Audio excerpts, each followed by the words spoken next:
It is February, and February, thanks to Hallmark, is the month of love, and so we're going to take an opportunity to do a marriage devotion. So I don't know if you are married, if you know people who are married, if you're single and thinking about getting married, if you were married at some point, if you're a widow or a widower, but just want to take a moment and just share a message, a devotion based on God's Word about marriage. And here's what we know about marriage.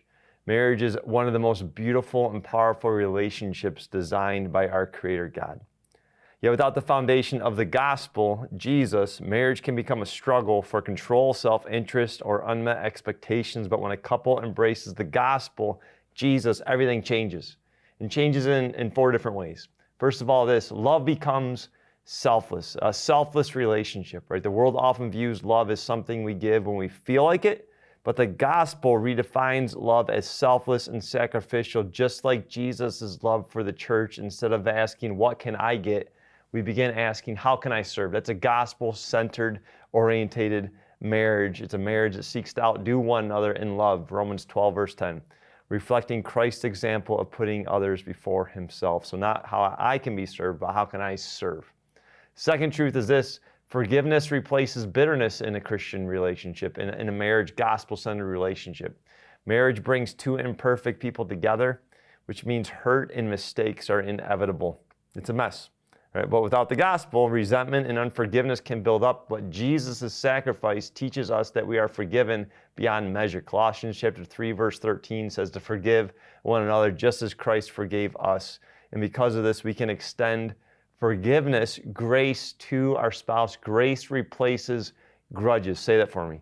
Grace replaces grudges. Healing and restoration thrive when the gospel is at the center of a marriage relationship. Not just those two truths, but unity overcomes division. Right? The gospel shifts the focus from me to we. Right? Instead of working against each other, couples begin to work together as one. Right? Through Christ, marriage moves from competition to companionship. Competition to companionship, from division to unity.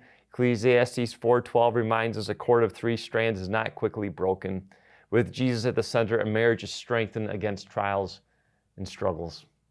And the fourth truth is this I want you to receive is purpose becomes eternal when the gospel is at the center of a marriage relationship. It's not just about happiness, right, but it's about holiness. It becomes a witness to God's love for the world. When a couple loves each other as Christ loves their marriage, becomes a light to others, showing the beauty of God's design. Right? That is a marriage with a purpose, an eternal purpose. So as you receive this, I just want to encourage you to reflect. I want to give you 4 questions to think about. But how can you reflect Christ's selfless love in your marriage today? Think about that. How can you be selfless in your marriage today? Second, is there any area where you need to extend grace and forgiveness to your spouse? Are you holding on to a grudge and to bitterness? Forgive. Question number 3, how can you work toward unity in your relationship? How can you work toward unity, towards oneness? What can you do today to become one? And the fourth question I want to leave you with to consider is, how can your relationship bless others? How can you let your light shine in your relationship to the world, where the world knows, right, marriage is hard, there's a lot of pain in marriage, but how can you bless the next generation? How can you bless others around you with the truth of marriage? And so my hope and my prayer this Valentine's, right, this month of February, right, that God's going to speak, that he's going to give freedom into marriage relationships that exist. Again, I don't know if you're married or not. I want to encourage you, share this with those who are married. Right, think about these 4 truths, share these 4 truths with others, how the gospel transforms the marriage relationship when the gospel is at the center.